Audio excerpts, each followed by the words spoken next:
Let's say we want to find a grade point average for a student who is taking the following courses: Math 400, which is worth 5 credits, and the student has earned a 4.0 in the course.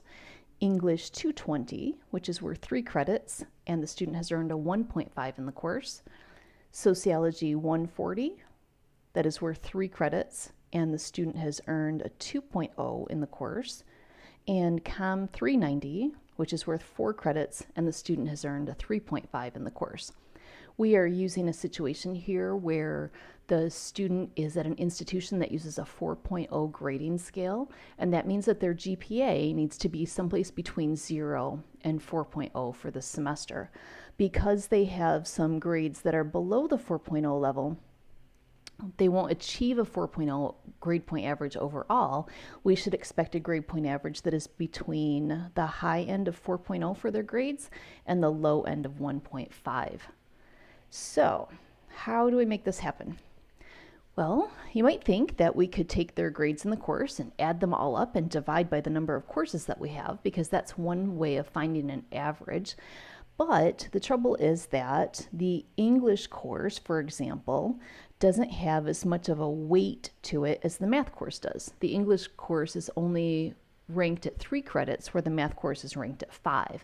So that math course actually has more power in the grade point average than the English course would have. So to handle that, we find what we call quality points. We'll make a list of them. Quality points for each course. And that means that we'll take the number of credits and multiply by the grade the student earns in the course. For Math 400, we'll take 5 times 4.0 for 20 quality points. For English 220, we'll take 3 credits times 1.5 for their grade, and we'll get 4.5 quality points. For Sociology 140, we'll take 3 credits times their grade of 2.0 for 6 quality points. And then for Com 390, we'll take the 4 credits times their grade of 3.5 for 14 quality points.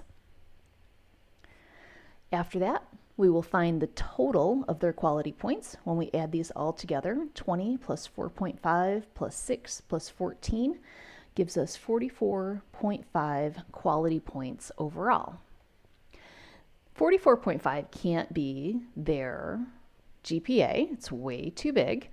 If we now took the quality points and divided by the number of classes they took, we would end up with about 11, and that can't be the GPA either.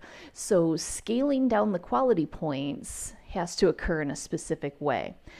We will take the number of credits total that they took for the semester, 5 plus 3 plus 3 plus 4, for 15 credits. And we will divide that into the total number of quality points. So 44.5 quality points divided over the 15 credits. When we do that, we get 2.96666. The 6's go on forever. And then in the end, the grade point average, you'll notice, is between the low end of 1.5 and the high end of 4.0. We would round this a little bit. If we wanted to round this to 2 decimal places, we would come up with, let's see, 2.96, and the next 6 will bump us up to 2.97 for a GPA. If you were asked to round to the nearest tenth or to 1 decimal place, that would be 2.9, but the 6 would bump us up to 3.0.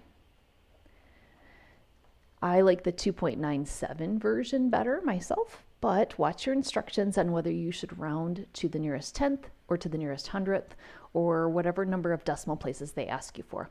This is how you can calculate a GPA.